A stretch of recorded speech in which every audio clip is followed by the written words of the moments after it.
we're going to talk today about a 6-step cold market prospecting formula. And many of you who have been in business for a while, you sort of, after some time, you pretty much run out of people that you know to talk to about the business, because you talk to all your friends and family and work colleagues and church colleagues, etc. So pretty much all the people that you actually know.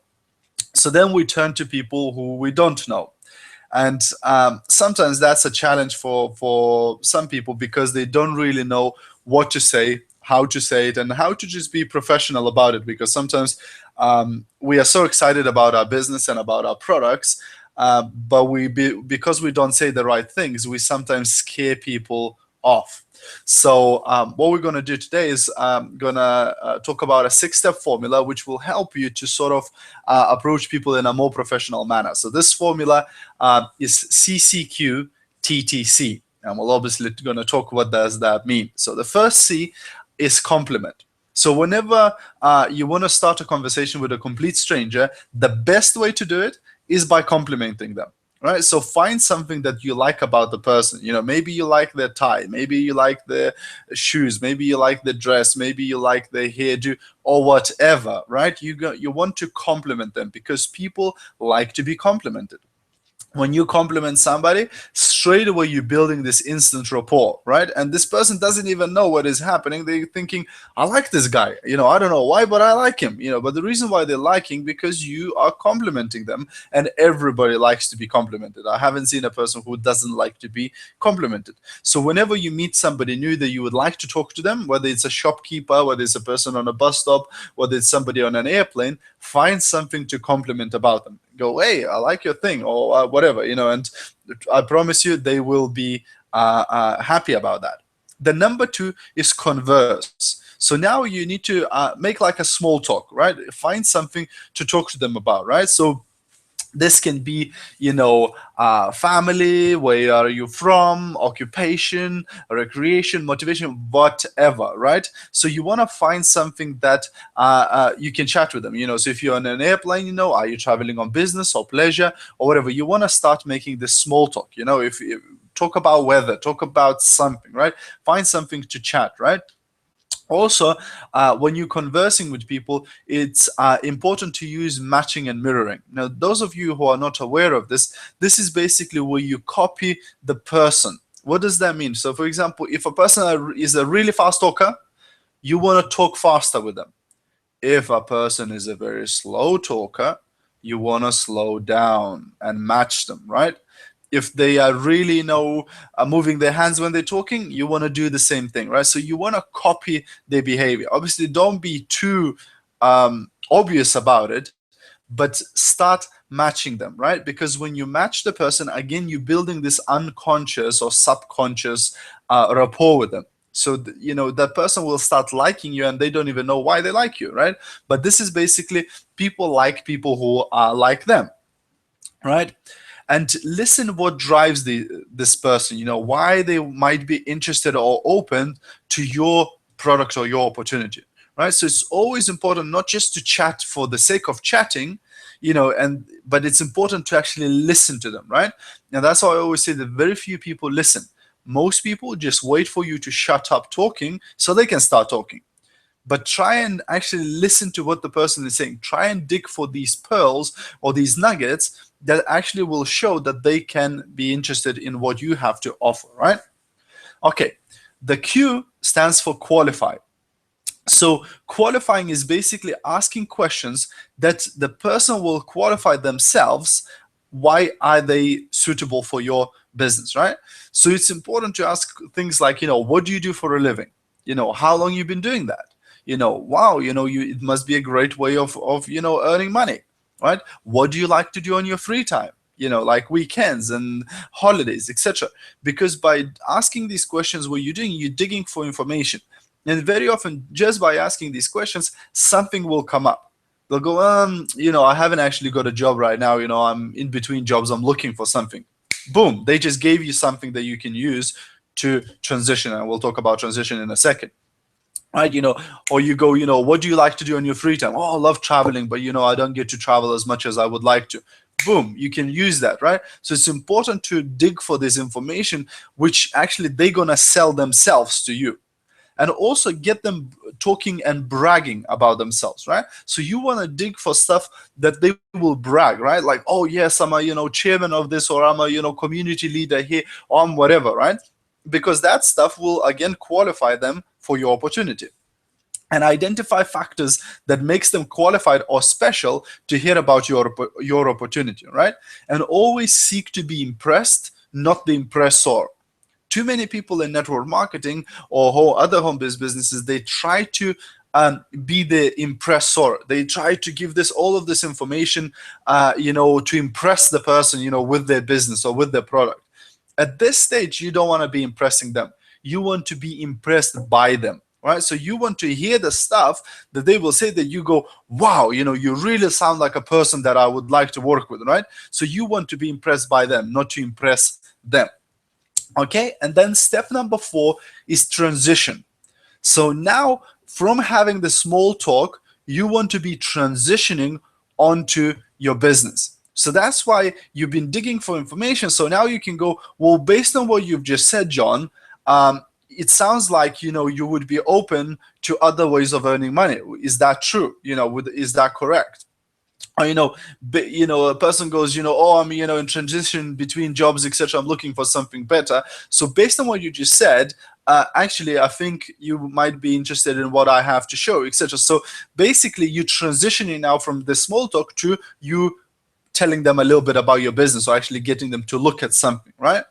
Or number 2, you could use something like, our company is looking for people with, so for example, you've been chatting to them and it comes out that they been in human resources for the last 30 years. So you can go, wow, that's fantastic. And actually, by the way, our company is looking for people with experience in human resources. Would you be open to hearing about another way of earning money, etc.? So basically, you're transitioning, and this comes out almost as a matter of fact. So it doesn't come out as pre-planned, you've been planning to attack them, etc. Because this is like a conversation. You're having a conversation with them, and they go, well, I'm whatever. I'm a recruiting agent, for employment agency, etc. And you go, wow, our company is actually looking for people with experience in recruiting. Would you be open to have a look at another, stream of income, possibly for you, etc. So basically, it's like it comes out naturally. It's not like a out of ordinary pitch about your business, So basically, it becomes this natural process where they will be a lot more open to hear about it if it just comes out naturally. And you could ask something like, if you saw a way where you could make some pretty serious money on the side and it didn't interfere with what you're currently doing, would you be open to that? Would that be something you would be open to, right? And try to use would you be open to instead of using would you be interested in, because a lot more people are open to than are interested in. And even you can use things like most people. What I mean by that, for example, if you're chatting to, I don't know, a small business owner, right? They go, yeah, I'm a small business owner. I've got a little grocery stall at the market or whatever, right? And you can go, oh, wow, most of the small business owners that I speak to, they are quite open to other streams of income as well. Would you say that you are open to other streams of income, or you're not open? Now, what this does, this is a bit of psychology, guys. And most people want to be like most people. They don't want to be like less people, right? So they want to be normal like everybody else. So if you speak to somebody and a lady goes, I'm a nurse, and you go, wow, most of the nurses I speak to, they're quite open to other streams of income. Would you say that you would be also open to other streams of income, or would you not be open? And a lot of the times a person will go, yeah, I would be open to. Yeah, what is it? Tell me more about it. So basically, it's a nice way of opening them up, right? But also what I just said previously, it's important to use a phrase if it didn't interfere with what you're currently doing, right? So always ask them, say, if I could show you something where, you could make some extra money, or you could make some pretty serious extra income, and it didn't interfere with what you're currently doing, would you be open to that? Because some people, when you're trying to pitch them about your business, they'll go, oh, I'm already busy, oh, well, I've got a lot of work already, I've got this and that, etc. They will start looking for excuses. So you can go, no, you probably didn't hear me right. If it didn't interfere with what you're currently doing, would you be open to it? Yeah, but I've got a 40-hour. Yeah, I understand. But if it didn't interfere, would you be open to it? You see, this way it takes that objection away. So then they go, well, if it didn't interfere, yeah, I would be open to it. And then you can show them. And guess what? I mean, anybody can do this. It doesn't matter how many hours a week they work, whether they work 10 hours a week, 40 hours, or 100 hours. It's just they will be investing, a different amount of time into the business. But could everybody do it? Absolutely. But usually the person who is extremely busy, guess what? They will build this business faster anyway, because they are serious, they've got serious contacts, etc. And they usually will need less time to build the business to the same level as somebody who is, jobless and don't have anything to do in their life, etc. Okay. So then step number 5, the second T, is takeaway. So once you've sort of offered it to them, now you want to take away. And that's, again, it's a bit of psychology where people are attracted to non-needy. People are attracted to people who don't really need them. Because if you are desperate, people sort of gonna run away from you.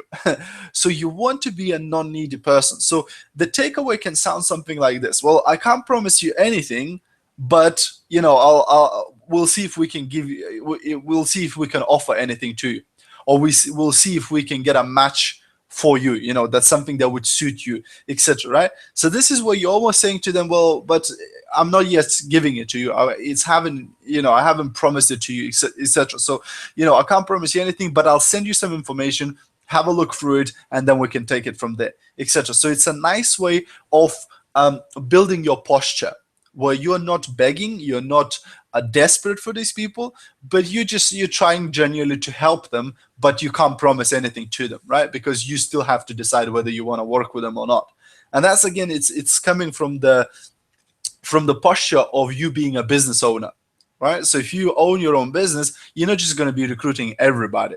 You're going to be recruiting select people that you want to work with, right? So this is how you would approach it. You go, look, I can't promise you anything, but we will give you an interview. So this way it's sort of you come across a lot stronger than if you're just really inviting everybody, right? And then the last one, number 6, is close and go. And this is really, obviously a very important step, because here now you're going to tell the person what to do and what you intend to do. So this is basically where you're going to get the contact information. So you're not going to present your business in a bus stop. You're not going to present your business, in a grocery shop. When you're prospecting cold market, only thing you want to do is get the contact details. And then you're going to arrange another meeting, or then you're going to send them some information to look at, or you will do a conference call, or you will do a webinar, or whatever. You don't really want to pitch them on the business there and then, usually, because unless it's like exceptional, situation, because you will not come across as professional. You won't be able to really sit down and show them everything, etc. So it's just really not the best place. So you want to get the contact details. But too many people who are quite new to prospecting, they'll just go to a lady or a guy or whatever. They'll go, can I have your number? Now, this can imply a lot of things. I mean, if I'm a guy and I'm asking a lady for a number, she'll go, well, is he going to invite me for a date, or or what is happening here, right? So you want to be absolutely clear of why you need their contact details and what you're going to do with them, right? So you want to go, so that's great. So if you want to just write your number and email here, what I'll do, I'll send you a quick video about a company so you can have a look at what it is all about, and then I'll give you a ring afterwards and we can chat about it, right? So now you're telling them what to do. Write down your number and your email, but you're telling them what you're going to do with that information. I'm going to email you a video with information, and I'm going to follow up with you and talk to you. So now they are very clear of what's going to happen with the contact details, etc., right? And explain the process you will be taking them through. So if you want, you can even explain that, I'll send you a video, we're going to have a chat about it on the phone, and then possibly we're going to arrange another meeting where we can talk more about the business, etc., or whatever, right? So you'll explain your process, whatever you do. Maybe you send not a video, you send an audio. Maybe you don't send an audio, maybe you send them to a Facebook page, whatever, right? So you explaining them the process. I'll send you a link to a website, and you'll be able to go on that website, look at the information, and get registered, or whatever, right? So you're going to explain them the process they will be going through. And lastly, be in a rush. So once you got the contact details, you need to leave, right? Too many people at this point, because they've already built some rapport and some relationship with this person, and they're quite nice communicating, now they go, okay, let me talk to them for another 5 or 10 or 15 minutes about my business and tell them how great my business is. No. You don't want to do that, right? Because you're going to overdo it. You're going to give them too much information. So at this point, as soon as you got the contact details, you go, look, I got to run. Great talking to you. I'll send you information tonight or tomorrow morning. We'll be in touch. Bye for now. So you leave them on this high note, whilst they're still happy, whilst they're still interested in what you have to show, and they can't wait now to get your email or your text message or your WhatsApp or whatever, right? So you're leaving them on a high note. You don't want to talk for another 15 minutes until they lose interest and then leave them, because then you pretty much overdone it. You killed it, right? So really, really important to always be in a rush, and you can even do what they call a conversation interrupt prior to going through the small talk, etc. You might say, I'm about to jump on a conference call, but you really caught my eye. Do you mind me asking, what do? You look really sharp, or whatever. So you just made what we call a conversation interrupt, which means that at the end of this conversation, as soon as you got the contact details, you'll go, okay, as I said, I need to go on to this conference call, so I have to run now, but it was great meeting you, etc. So you already planted the seed in advance that you're going to have to stop talking to them, right? So if they go, oh, but I have some questions, I wanted to ask you some, you go, look, we'll talk later, I have to run now, etc. Because you don't want to get into a 10 million question answering session there and then, right? You want to put it off for a later time. Okay, guys, so this is a 6-step formula. Hope you got value from it. Do put it in practice. You can even jot this down on a piece of paper and just have it with you, and just memorize, compliment, converse, qualify, transition, takeaway, close, and you can sort of, when you're chatting with somebody, you can just think, in your head, okay, so first, I see a person I like, I want to compliment them, right? Then I want to start making a conversation, a small chat. Then I want to qualify them. I want to dig for information that will qualify them to look at my business or my product. Then number 4, I want to transition. So how am I going to transition into? Okay, so he said he's a lawyer, so he's influential, he has some contacts. Okay, so based on what you just said, I think you've got a lot of contacts, you're going to take them through that, right? And then takeaway. Okay, so I can't promise you anything, or I'm not sure if this is going to be something for you, but let me send you an information and you can have a look at it, etc. And then number 6 is close and go. So let me grab your email and your number, and we'll be in touch, okay, etc. So this way, you're taking them through that 6-step process. And again, practice makes perfect, right? So the more you practice it, the better you're going to get at it. Of course, the first few times you use it, you're going to be a bit clunky, etc. And it's, you might say things backwards, etc. But it doesn't matter. They don't know how it's supposed to be. So just practice it, use it, and I'm sure it will give you some nice results. Okay, guys, so that's it. Let me just quickly check if you